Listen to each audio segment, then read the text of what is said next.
तो नमस्कार दोस्तों। तो कैसे हैं आप लोग। देखो, फिर से मैं आ गया एक और सच्ची डरावनी कहानी के साथ। तो दोस्तों, आज की जो कहानी हम लोग सुनने वाले हैं, ये कहानी मुझे आज से कुछ 2 दिन पहले आई थी। वापस पहले की तरह मुझे इस कहानी में कोई नाम या पता या फिर डेस्टिनेशन नहीं जिक्र किया गया है। तो ये सब अपन काल्पनिक नाम से जानेंगे। तो चलिए, कैरेक्टर का क्या नाम रखें? चलिए सना रखते हैं। मगर हाँ दोस्तों, उससे पहले अगर आपने हमारा चैनल अभी तक सब्सक्राइब नहीं कर रखा तो प्लीज़ हमारे चैनल को अभी सब्सक्राइब कर लीजिए, ताकि जब भी हम कोई नई हॉरर स्टोरी अपलोड करें then you will be the first one to get notified. तो दोस्तों चलिए कहानी शुरू करते हैं। ये बात आज से कुछ 15 साल पहले की बात है। उस समय मैं और हमारे घर में 4 लोग रहते थे, मतलब मुझे मिला के 4 लोग। उसमें मैं, मेरे 2 भाई और मेरे पिताजी रहते थे। मेरी माँ हमारे बचपन में ही चल बसी थी, तो हम चारों एक ही घर में रहते थे। उन दिनों में मेरा एक अजीब सा शौक बन गया था।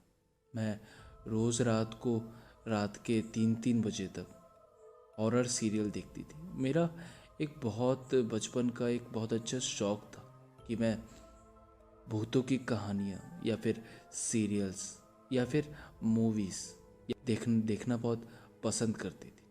तो उस समय कुछ आहट नाम का एक सीरियल आता था, तो मैं वही रात भर देखती रहती थी।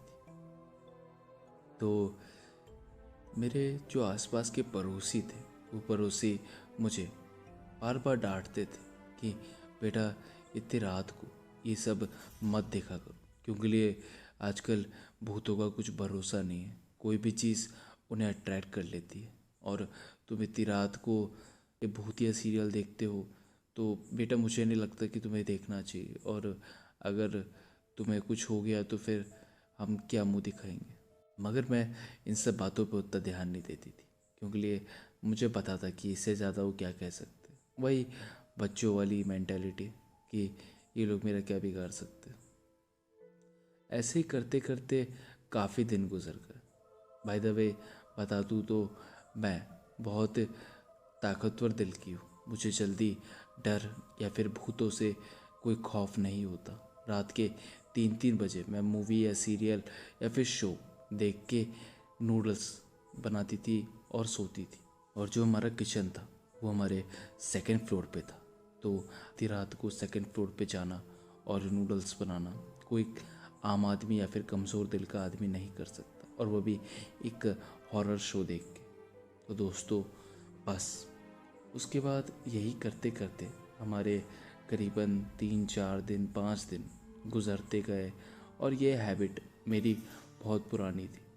तो धीरे धीरे करते करते उस समय बाद मुझे उस समय नींद आनी शुरू हो गई। तो कई बार मैं मूवी या सीरीज़ देखना छोड़ देती थी। तो एक बार की बात है कि शायद उस दिन शनिवार था या फिर मंगलवार, मैं भूल भी गई हूँ, शायद शनिवार था। उस समय रात के करीबन रात के 2 बजे, हाँ 2 बजे मेरी नींद खुल गई और मुझे बहुत तेज़ प्यास लगा। मैंने सोचा कि 2nd फ्लोर पे जाती हूँ और जाके पानी पी लूँगी। तभी मुझे अपने उन पड़ोसियों की बात याद आई कि इतनी रात को अपने घर में ऐसे घूमना नहीं चाहिए, या फिर किसी को साथ लेके घूमना चाहिए। तभी मैंने अपने भाई को जगाया और फिर मैंने अपने भाई से बोला, भैया प्लीज़ आप मेरे साथ चलो ना, मुझे प्यास लग रही है। तो मेरे भैया ने किसी तरह अंगड़ाई लेते हुए, एकदम नखरे दिखाते हुए बोला कि चल चल ठीक है, चल आगे बढ़, मैं आता हूँ। फिर मैं और मेरे भैया दोनों साथ निकलने लगे। तो मेरे भैया अचानक से सीढ़ी पे जाके रुक गए। मैंने भैया से पूछा भैया क्या ऊपर चलो ना, तो उन्होंने बोला कि नहीं तू जा, पानी पी के मैं नीचे रुका हूँ। तो मैं नॉर्मली पानी पी के वापस आई। मैं वापस आके देखती हूँ कि मेरे भैया का पसीने पसीने हो रखे। मैंने पूछा कि क्या हुआ भैया, भैया एकदम डरे हुए। तो भैया ने एक कहानी बताई, तो भैया ने बात बताई जो काफ़ी डरा देने वाली थी। भैया ने बताया कि मेरे जाने के बाद भैया को टॉयलेट लगी। भैया टॉयलेट करने के लिए जैसे बाथरूम में घुसे तो उन्होंने लाइट वाइट नहीं चलाई, क्योंकि उनको नींद आ रही थी, तो डायरेक्ट जाके टॉयलेट करने लगे। तभी अचानक से ऐसा लगा किसी ने उनको पकड़ लिया और उनको काफ़ी घुटन होने लगी। वो सांस नहीं ले पा रहे थे, इसीलिए वो जैसे उस टॉयलेट से बाहर आने की कोशिश कर रहे थे तो वो बाहर नहीं आ पा रहे थे। ऐसा लग रहा था कि उनको कैद कर रखा है। ये बात उनको बहुत डरा रही थी, बहुत ज़्यादा डरा रही थी। वो पसीने पसीने हो गए ऐसा वो। फिर उन्होंने बहुत कोशिश करने के बाद वो किसी तरह टॉयलेट से बाहर आ गए और वो पसीने पसीने हो गए। ये बात उन्होंने जब मुझे बताई तो मैंने भैया को बोला भी ऐसा कुछ नहीं है, ये सब आपको मन का वहम है और चलो सोते हैं। मैं और क्या भी कह सकती थी यार। उसके बाद हम दोनों सो गए। उसके बाद अगले दिन मैं, मेरे पापा और मेरे भाई, हम लोग बैठ के टेबल पे खाना खा रहे थे। खाना खाते खाते हमारे पापा ने मुझे सुनाना शुरू किया। उन्होंने बोला कि बेटा एक बात बताओ, वो पड़ोसी लोग बोल रहे थे कि तुम रात भर बैठ के ये शो वो देखती हो, बंद कर दो बेटा, रात को उनकी बात माना करो। क्या बोलते हैं वो, बोलते हैं ना भूत भूत होते हैं, तुम क्यों नहीं मानती? बंद देखा करो, बिल्कुल मत देखा करो। और बता दूँ तो मेरे पापा बिल्कुल भी इन भूत प्रेत वाली बातों को बेहूदी बातें समझते थे, कोई मतलब नहीं था। सिर्फ मेरी आदत छुड़ाने के लिए वो मुझे ऐसे बोल रहे थे। तो ऐसे करते करते मैंने बोला कि अरे पापा ऐसा कुछ नहीं है, वो ऐसे ही चिढ़ते हैं वो लोग, इसलिए ऐसे बोलते हैं। तो मेरा भाई अचानक से सीरियस हो गया, उसको ये बात चुप गई। उसने बोला कि नहीं, ऐसा कुछ भी नहीं है, भूत वूत सही में होते हैं और उनको ज़्यादा छेड़ना नहीं चाहिए। तो लोग जैसा बोले वैसा ही करो, ज़्यादा दिमाग लगाने की ज़रूरत नहीं है। उसके बाद भैया ने अपनी वो सारी सब बातें बताई जो कि उन्होंने उसे मेरे को बताई थी। उसके बाद मेरे भैया का एक नेचर था कि वो कभी ये सब बातें शेयर नहीं करते थे। हालांकि ये सब बात पहले हुई थी, मगर पहले भी जब भी कोई बहसा बहसी या फिर लड़ाई की कुछ बात होती थी तो मेरे भैया सिर्फ अपने तक ही रखते थे। मजबूरी में कभी पता चल गया तो पता चल जाता था। फिर उन्होंने बात करते करते एक ऐसी बात बताई जो मुझे भी नहीं पता थी। उन्होंने बताया कि उस हक़ात होने के बाद अगले दिन करीबन रात के 2:30 बजे 2:25 के आसपास, 2:15 या फिर 2:35 कह सकते हैं अपन, 2:35 के आसपास वो जब सो रहे थे तो उनकी नींद अचानक से खुली। उन्होंने देखा कि उनके पैर के बगल में जो गद्दा है वो दबा हुआ था और देखते देखते वो दबा हुआ वो दबन उड़ के उनके जांघों के बढ़ते बढ़ते उनकी जांघों के बीच में आ गई। ऐसा लग रहा था जैसे कि कोई उनके सामने पैरेलल में कोई लेटा हुआ है हवा में। तो वो समझ गए कि ये वापस वही ताकत है। भैया वापस पैरालाइज हो गए थे। भैया ना हिल पा रहे थे, ना डोल पा रहे थे, ना कुछ बोल पा रहे थे, वो सिर्फ देख पा रहे थे। ऐसा करते करते 10 मिनट बीत गए, 15 मिनट बीत गए। उसके बाद भैया ने हिम्मत करके देखा तो उनका पैरालाइज बॉडी वापस नॉर्मल हो चुका था।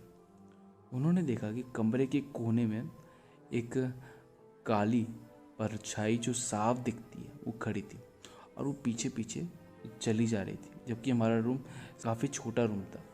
इससे ये वाली बात बहुत हिला देने वाली थी। उसके बाद मैंने पापा के सामने उनको ये सब बातें नॉर्मल करने के लिए मैंने बोला कि माहौल बहुत डरावना हो रहा था, तो बात काफ़ी अजीब अजीब सी हो रही थी। तो मेरे पापा भी काफ़ी सीरियस हो गए थे। पापा को लग गया था कि जो बोल रहा है उसमें काफ़ी सच है, और मैं भी समझ गई थी। मगर फिर मैंने ऐसे बोल दिया, अरे पापा ऐसा कुछ नहीं है, वो मैं क्या हॉरर शो देखती हूँ तो भैया को बताती रहती हूँ कि क्या कहानी है, तो भैया को इसीलिए भैया एज्यूम कर रहे हैं, बाकी ऐसा कुछ है नहीं। ये कहते हुए अगला दिन बीत गया। उसके बाद मैंने भैया से पर्सनली एक दिन रात को बात की कि भैया अब से मैं आपके साथ ही आपके कमरे में सोऊंगी और देखती हूँ कौन आता है। तो भैया ने बोला हाँ ये काफ़ी सही आइडिया है, चल सोते हैं। फिर उस रात को मैं और भैया दोनों एक कमरे में आराम से सो रहे थे। तो रात को अचानक से दरवाज़ा खुला। मैंने भैया को ज़ोर से उठाया और बोला ये देखो बोला कि भैया देखो दरवाज़ा खुल रहा है अपने आप। भैया को मैंने ज़ोर से उठाया और भैया को बोला कि भैया देखो दरवाज़ा खुल रहा है अपना, मुझे लग रहा है कि वो वापस आ रहा है। तो भैया ने बोला कि जानता हूँ, मैं भी जगह वही हूँ। तो वहाँ पे ऐसा कुछ हुआ नहीं था, मैं सिर्फ खेल रही थी। तो फिर उसके बाद हम दोनों वापस सो गए और उसके बाद कभी भी वैसी कुछ बात हुई नहीं। उसके बाद एक दिन मेरे पापा के एक मित्र थे, शास्त्री जी, शास्त्री अंकल बोलते थे हम उन्हें। वो एक दिन घर पे आए। हम लोग काफ़ी आराम से बैठ के उनसे बातचीत कर रहे थे। तब हमने अपनी ये सारी बातें जो भी भैया के साथ हुई थी, सारी बातें हमने उनको बताई। हमें पता था कि वो इन सब बातों से परिचित है, तो हमने सब बातें उनसे बताई। तो उन्होंने हमें एक बात बताई कि एक जिन होता है जिसका नाम खाबिस होता है। खाबिस प्रजाति का एक जिन होता है। वो जिन हर बंद जगह पे, यानी इसे कह लो टॉयलेट या फिर किचन या फिर स्टोर रूम, ऐसी जगहों पे ऐसी जगह पे वो प्रेजेंट होता है। तो जब भी तुम जाओ, यानी ज़्यादातर रात को सन्नाट में, जब भी तुम जाओ तो लाइट जलाओ, रूम के बाहर ताली बजाओ, शोर करो, तब जाके घुसो। तो जब तुम्हारे भाई ने ये सब किया तो उसने ना रात को कुछ आवाज़ की, कुछ भी नहीं किया, सीधा रूम में घुस गया, सीधा टॉयलेट में घुस गया और टॉयलेट करने लगा। ये बात से वो जिन काफ़ी गुस्सा हो गया, इसीलिए उसने ऐसा किया। और जैसे कि तुमने बताया कि उसके बाद से वो आया नहीं, इसका मतलब था कि वो जिन अच्छा जिन था। और बता दूँ तो जो जिन होते हैं, जो कि अच्छे जिन होते हैं, वो कभी भी मासूम लोगों को छेड़ते नहीं हैं। और जब तुम उसके साथ सोने के लिए राज़ी हो गई थी तो वो जिन समझ गया था कि अगर वो ऐसे ही रोज़ उसको डराने के लिए आता रहा तो वो तुम्हें भी डराएगा, तुम्हें भी डिस्टर्ब करेगा। और वो कभी भी बेगुनाह लोगों को परेशान नहीं करता। तो इसीलिए उसने वहाँ पे आना छोड़ दिया और उसने तुम्हारे भाई को माफ़ कर दिया। तो उसके बाद से फिर हमने कभी भी हमारे किचन या फिर बाथरूम में बिना ताली बजाए नहीं घुसे। हम हमेशा ताली बजाते और 1 मिनट तक बाहर ही खड़े रहते, उसके बाद ही घुसते। मगर उसके बाद हमने कभी भी ऐसा कुछ महसूस नहीं किया।